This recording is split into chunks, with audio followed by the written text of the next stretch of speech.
joining us. I'm so excited about this video. I have my own personal astrologer, Patrice Kamins, here. Hi. Because I wanted to talk to you guys about the eclipses that are coming up. I know you guys love my moon workshops, and you know I love talking about the moon, sharing my rituals about the moons. And one thing I learned from Patrice was that the moons actually don't affect us nearly as much as these eclipses do. So you want to talk a little bit about that for the people that are maybe not as familiar with the difference between an eclipse versus a new moon or full moon? Well, actually eclipses are new and full moons, but they're supercharged because they connect with the nodes, and the nodes have a lot to do with karma and dharma and destiny. So while we may, over the course of our lives, not remember every single new moon and full moon because they happen regularly, eclipses are very profound. They definitely accelerate our lives forward, and again, they come in cycles, and so it's only going to affect you. Eclipses happen twice a year, every year, but they're only really going to matter to you if they hit your chart. So this time, the main one is the Pisces, so depending on where you have Pisces in your chart, that's where you're going to feel it. So you're either going to have it yourself, or you're going to be acknowledging or seeing it in the world around you. Yeah, this has been my experience because I work with a lot of one-on-one clients, and that's kind of how I got into astrology. Is I just started, reading astrology because I found it interesting, and I noticed that, what I would read about, mostly just for myself, I would think of it kind of like I was reading the weather forecast. It is. It is. Like my emotional weather. And I would notice it was coming up in client, and what I've been noticing recently with a lot of my clients, as well as myself, as well as all of my girlfriends, is that right now it seems like things are really kind of erupting in a way. I don't know if that's the best way to put it, but I've noticed a lot of people getting sick, old patterns coming up, old fears coming up, and really kind of this, having to just deal with stuff perhaps that we have dealt with and squashed down. Well, again, Pisces is the subconscious. So we're having an eclipse in that part of our brain.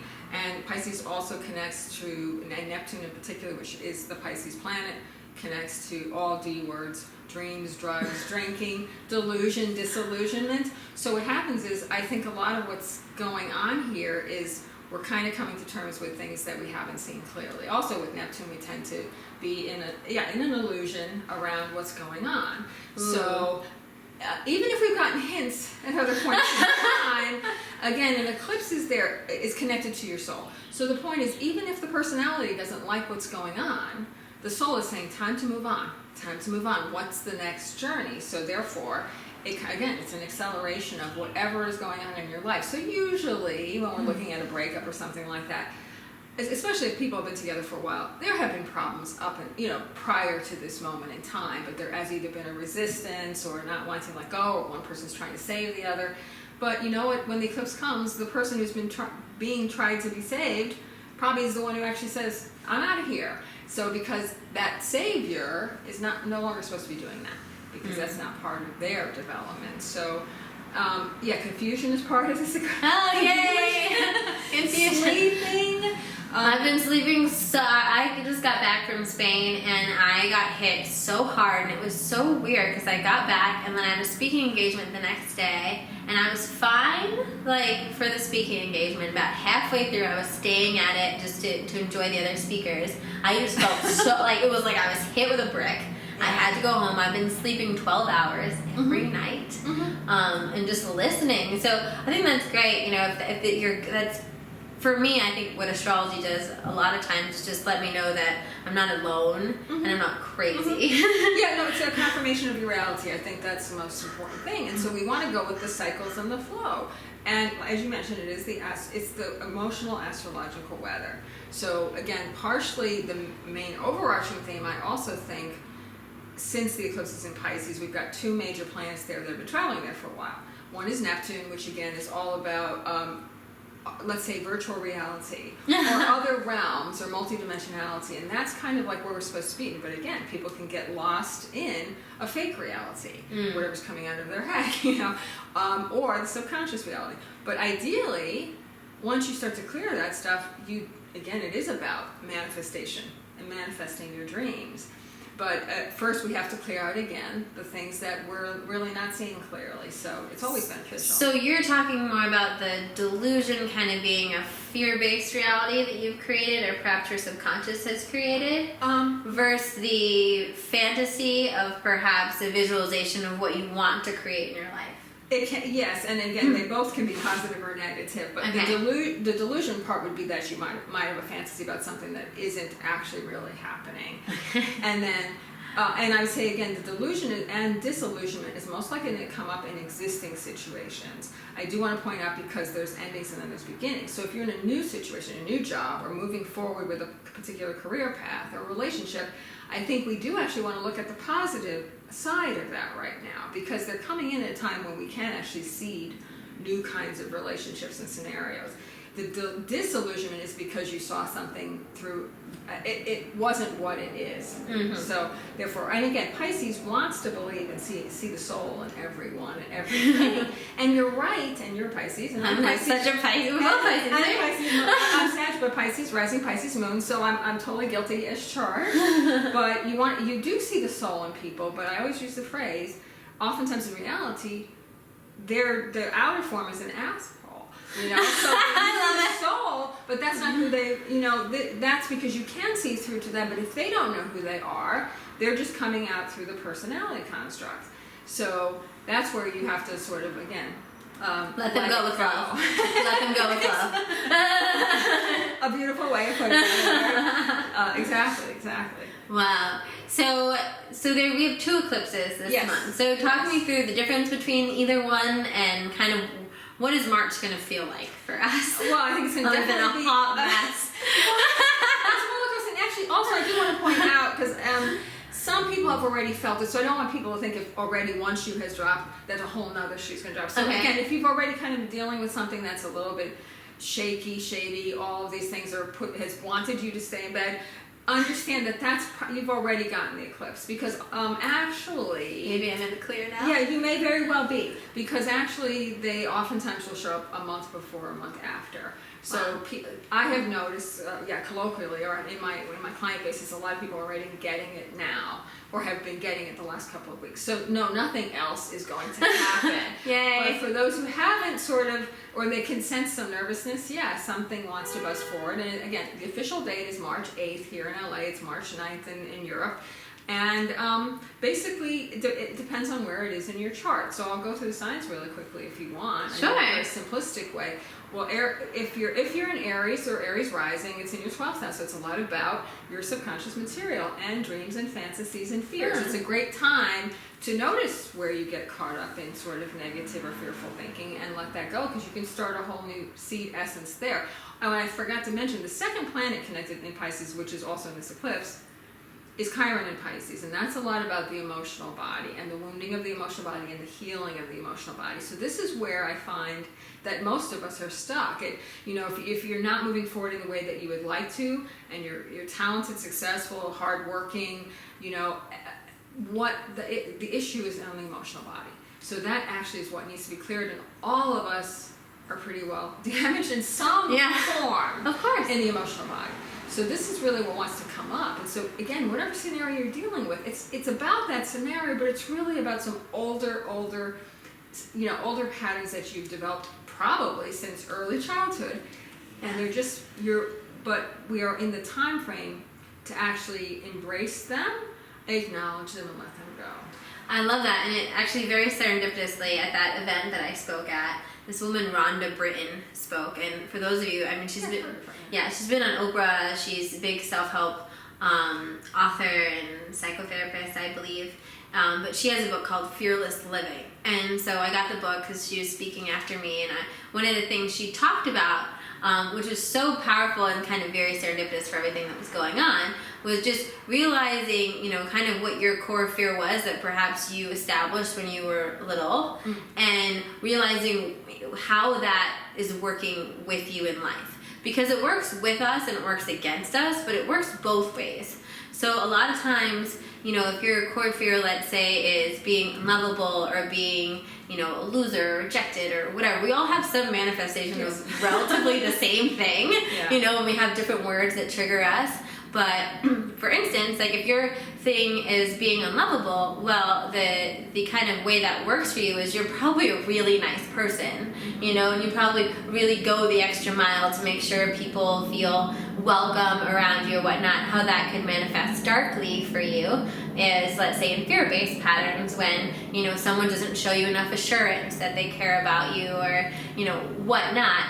But I think getting clear on it, and I think right now is a perfect time to get clear on it. It's going to be really right in your face. Yeah, it'll be right in your face. So journal it, write it down, get clear on whatever it is, and if you can, kind of try to encapsulate it into that, like, that core fear of whatever it is, and then just being able to notice when you're acting in that pattern. And for me, it's like whenever, especially in the negative ways, but for me, I know that when I'm acting in a fear-based pattern, because I don't feel good in my body, you know? I can feel myself in my head about things, or, you know, I'm feeling a little uneasy about things.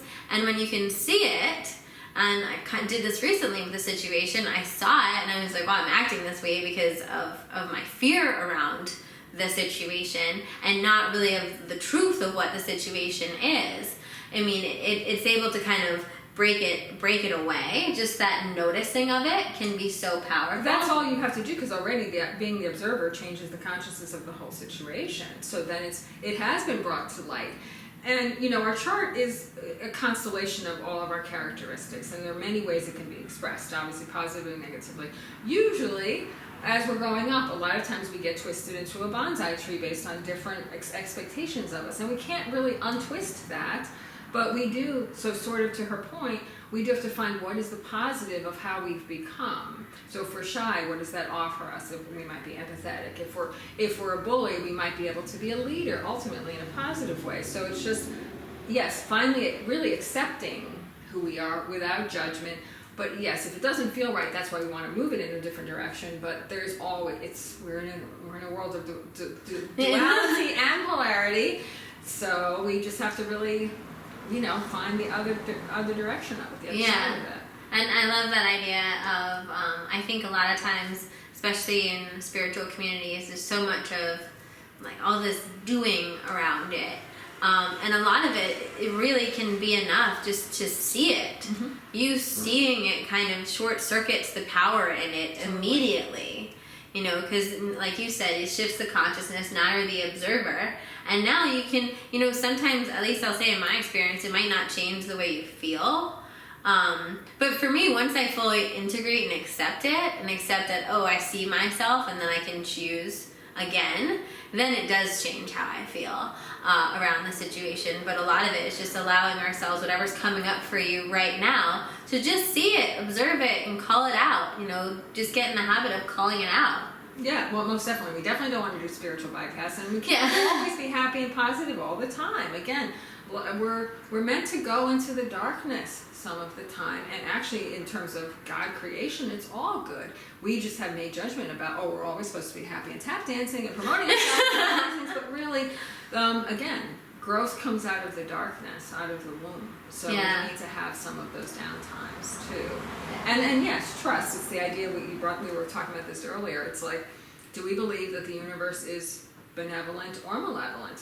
However you perceive it, that's what you're going to be experiencing. Absolutely. So we choose, even if it's told naivete. Yeah, absolutely. And spiritual people choose to believe that, even if it's told, I'd rather live in that naivete, if that's really the truth of it, to believe that ultimately everything is beneficial. And we know that from our feeling state anyway.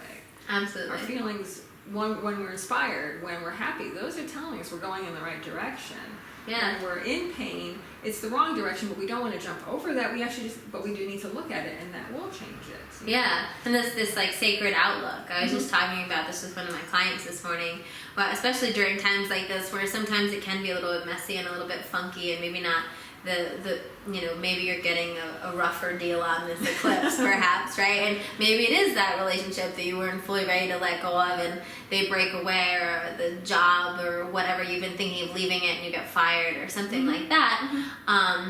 Where when we have that sacred outlook of thinking everything is happening for our best interest, it's almost like, well, thank you Yes. for doing what I could not do, you know, and clearing that space. And even the times when we're you know, kind of in the more dark areas, saying like, okay, this is beautiful, this is where I need to be right now, so that I can figure whatever it is I need to figure it out and get to the other side of it. Yeah, we should be actually happy. I mean, we don't have to like problems and difficulties, but we should be actually happy that we can acknowledge them and see them, because that just gets us closer to a place where at some point we are in that, you know, accepting phase. Ultimately, it's about the accepting phase. Yay! Again, we don't have to like it, but we have to learn to accept, I think. Yeah. That is. So let's continue Yes, on, I know. because I cut you off because I'm Aries rising, and I just jumped right in there. We totally got diverted into Pisces line. Okay, so Taurus, you're going to have the eclipse in your 11th house, and so that tends to be changing your goals. A lot of times it's friendship based as well, and also, you know, possibly changing professional associations at the same time.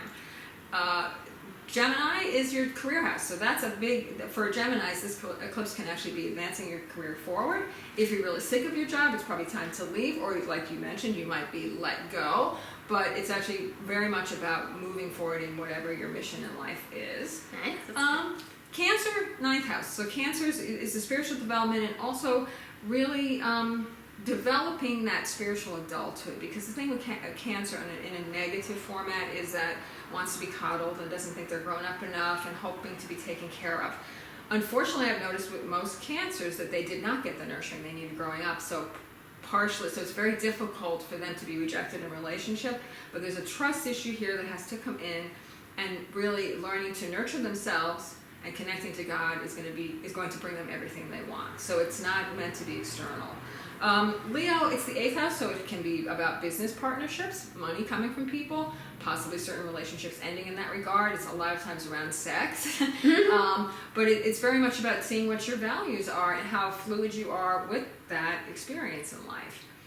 Virgo, Pisces, the angles tend to be more profound, so if you are Virgo rising, the eclipse is in your relationship house. So this is definitely, yes, you're either moving forward with a relationship, or if it's been a long-standing one that has not been working, probably it's time to start to consider the beginning of the end. And I do want to make a point with the fact that we had an eclipse middle of September last year, which was in a similar point. So a lot of people broke up then. So if you hadn't When I moved here. I broke up with New York. I broke up with you. But again, see, the breakup and the beginning is usually there's an ending and a beginning at the same time. So really that would, I don't want to say should have been, but for the most part, yes, should have been a time you broke up with a situation that wasn't working for you anymore. So if you're still hanging on, this may be the second shoe that final drops. kick. Yeah, it's kind of like saying, you kind of know, and I'm saying, any situation that comes up, on some level we really do know what's going on, but we just have been resistant to it. We don't think we can handle the changes. But for a lot of Virgo Pisces people, yeah, it's very significant around relationship at this time. So really pay attention to who's kind of coming into your sphere. What's next? Libra. Libra, it's a lot about your job. It's about how you take care of yourself, how you value yourself. So it's very much about the mind-body connection and lifestyle changes. And also, again, if you really are not crazy about your day job, let's forget it. It's not so much about careers, but 6th house is your day job. So if you're not happy with that, or you'd like to make money a different kind of way in the process of going to your career, now would be the time to consider a change there. Scorpio's 5th house, and 5th is romance, love affairs, children. Those of you who want to get pregnant, there's some possibility of that, depending on if it's also contacting other planets. So pregnancy, but it's also Scorpio wants to control a lot of situations, and when you have Pisces, your 5th house, you kind of have to let go. And this is a relationship that may come in that you really, you will be compelled to have to sacrifice and or surrender to the circumstances. Okay, I don't want to say sacrifice so much, but surrender to the circumstances. Sacrifice control and surrender to circumstances. It's also great for creative stuff. So once again, if you're finishing a project, beginning a project, wonderful time for Scorpios. Sagittarius, it's about your home. So again, moving, changes in the family structure. Similar to Gemini, which I talked about career, but also for Gemini, it has a lot to do with father and boss significators. So if there are changes that are going on in the family, positive or negative, it can happen around the time of an eclipse. And actually people are really, people leave on eclipses. So if somebody's really elderly, this is the time when oftentimes a person will go. And because Jupiter is part of this equation, Jupiter is long distance journeys. Jupiter is a benefic planet. So when Jupiter is attached to a passing, it's my time to go into the higher realms. Mm-hmm. But I'm digressing. But for Sagittarius and Gemini, you could also have some parental issues at stake at this time. Capricorn, it's a lot about your friendships, your local environment, changing and transitioning. It's actually a great time to be writing as well. So if you get some new ideas, those can come up for you. Aquarius is about your money. So once again, possibly finding a new venue, a new way of making money, or completing a style, again, a job situation that you're not happy with. But usually, again, certain placements tend to be, let's say, more positive than negative.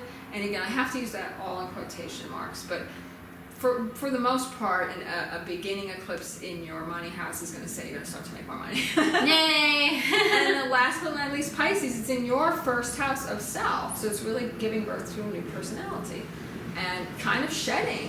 When we talk about letting go and endings, endings are also endings to a certain thought form or way of being. So if I think I'm fat, then the ending eclipse is saying, no, you're actually perfectly fine and you're fit. So, a lot of times endings are not so bad when it means getting rid of an inaccurate thought form. Yeah, I'm looking forward to getting rid of a lot of it.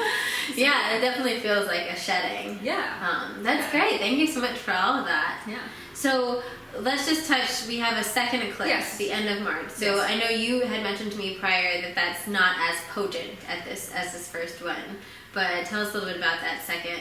Yeah, and I think that the second one is kind of been following through a series. So this would be more like, let's say, the nail in the coffin, the bookend to certain situations that you've already been dealing with for a while. March of last year, also September of last year, end of September, and now should be the final ending. Also, you may have even walked away from situations in 2010, 2011. So we're looking at stuff that has occurred a ways back. So let's say you broke up with a boyfriend in 2010. Maybe now you finally are in the relationship of your dreams, or you changed your career and now you're seeing the culmination. So in many ways it's a culmination point. But again, on the negative side, if you've been dragging your feet about changes, this is when it shows up. So it's a lunar eclipse, and the lunar eclipse brings everything to light. So for Aries, we're again looking at relationships basically because it's in your first and seventh house. So am I doing relationship the way I want to? Have I changed my patterns? Am I still holding on to the same kind of philosophy? Hopefully not. Hopefully not. Because 2010 to 2011 were really hard. So I would say, for the most part, it would probably be better that you're in a different relationship and looking at the world through different eyes. We're talking about Capricorn and Cancer, and that's definitely about the mind, body, the head and the heart. So I think that's an important piece for Capricorn. And Capricorn's been going through a lot of stuff over the last few years and will continue to do so because it's really about deconstructing consensus reality and becoming a leader in their own right. So a lot of times Capricorn has a lot of rigid thinking about how the world is supposed to be. But many things are changing for them now and opening up, because actually Capricorn's third house in some way is Pisces, which is opening to the divine and opening to all these esoteric principles. So let down the guard. Yeah. Aquarius is again a lot about the mental plane and figuring out which, Aquarius likes to try lots of different things. So it's like really figuring out what works for them. And also not having too much arrogance of the mind, because Aquarians oftentimes are really smart and brilliant, and even from a past life significator, were people who were very highly placed intellectually, but they have to also understand that they have to find a way to relate to others. How can they take that information and bring it into the real world? So Aquarians are trying to fit in, and that's important. And keeping your uniqueness, but fitting in, but finding a way to communicate to other people. So that's been the task of those last few years. And then lastly, Pisces again is a lot about your value and self-worth. And once again, what do you want to charge for things? How do you want to partner with people business-wise, or personally or professionally? So hopefully kind of knowing that you are the originator, you are a very creative person, and to really, you do deserve to charge what you need to charge. Yeah. So it's, it's all a journey here. But I love it. Thank you so much for all those individual insights. And I know she mentioned it before, but if you know your sun, your moon, your rising, you know, you can tap into, you know, all of those signs when she's going through it and really notice, because it might be hitting you on all those angles. And the thing I love about all of this is that honestly, even if you listen to, sometimes I play the game of just listening to, you know, the different things for all the different signs, and just, you know, letting whatever kind of like hit me, you know, and just be like, okay, so maybe that's the message I need to focus on. And a lot of times you're probably already going through some stuff, and, you know, I'm sure some of the things she said kind of rang a bell with you, and you're like, okay, like that makes a lot of sense. That's why this is coming up, and more will come up towards the end of the month as well. So Patrice, just one last question, because I know it's the question I get a lot. Do you have any specific rituals or actions or anything that you like to do around eclipses, or that you recommend for other people to do? I mean, I don't in particular, but it's funny, I'm the astrologer, but we talk about the emperor has no clothes. A lot of times, like, I'm not even conscious of what's happening some of the time. But, so it's really just, I guess, notice your reactions. I do not have a ritual, so sorry, I don't. But I feel it's just more to monitor your emotional reactions to things, because this is very much the time of healing and like honoring your feelings. Yeah. And most of us learn to suppress them. And I was mentioning to you, going forward in April, we have a Mars retrograde, which is a lot about sexuality and ambition, but it's also a lot about rage. So I think most of you are probably women watching this, and so rage is an issue for a lot of us, and or depression, and so it's really important. I think the eclipses are very much about an emotional state of mind, state of being, not mind. You're out of your mind. So really to honor your emotions. Yeah. So probably actually, because it's Pisces, take a bath. I mean, literally a lot of water. Yeah, that's what I do. My go-to for, especially for eclipses, are always, I think it's also a Kundalini thing. Yogi Bhajan always said during eclipses, it's good to be in water. So if you can't be in the ocean or by the ocean or by a lake or something, definitely get in a bath. I personally have lots of like lavender Epsom salts in that bath. But I think, you know, whatever your ritual is, I think it's just a beautiful time to be more conscious of what's going on for you. Really honor your emotions. I think that's a big thing. And for me, what I kind of perhaps maybe experienced it earlier this week a little bit, the lesson was really just surrendering to what's coming up. And as hard as it is for me to just lay in bed and, you know, and realize that this is what I need to do right now, and just need to get physically better, or, you know, whether that's feeling a certain way and saying like, okay, so instead of trying to push through this feeling and, you know, be productive in spite of feeling this way, let me just pay attention to it and see what it's asking of me. What is it asking me to pay attention to right now? What is, you know, coming up with it, and how can I really give it that attention? Which obviously I think we probably both feel this way because we're Pisces, is that I always give that I always try to give that attention in my life, but really just to own it. You know, if you're breaking down right now, if there are things that are emotionally triggering you, it's okay, be with it, let it out, you know, by us actually just honoring it and letting it out and feeling it and kind of seeing through our fear-based patterns or our disillusions around it. Right now, it actually allows it to be healed, so we're not like bottling it down. It doesn't manifest in physical illness or other, you know, patterns in our lives. Well, it's an emotional storm, so understand, like, a storm comes and a storm goes, and it's much nicer after the storm leaves. It's fresher and cleaner, so really be okay with that. I love that. It's an emotional storm, and I even just think about how you take care of yourself during the storm. You know, you make sure you have enough food in the house to take care of yourself. You light the candles. You know, you gather with, you know, you do what you have to do to get through the storm. So, thank you so much. Oh, my pleasure. This was so nice. fun. Thank you guys for joining us. We're sending you so much love during these March eclipses. We hope this video was helpful. Please comment below. Let us know what's coming up for you. Let us know what hit some, you know, struck some chords with you, or what you're experiencing right now. We'd love to hear from you. And of course, subscribe for more videos like this. And I'll include all the info for Patrice below. So if you'd like to investigate her a little more, I'll let you in on my little hidden secret.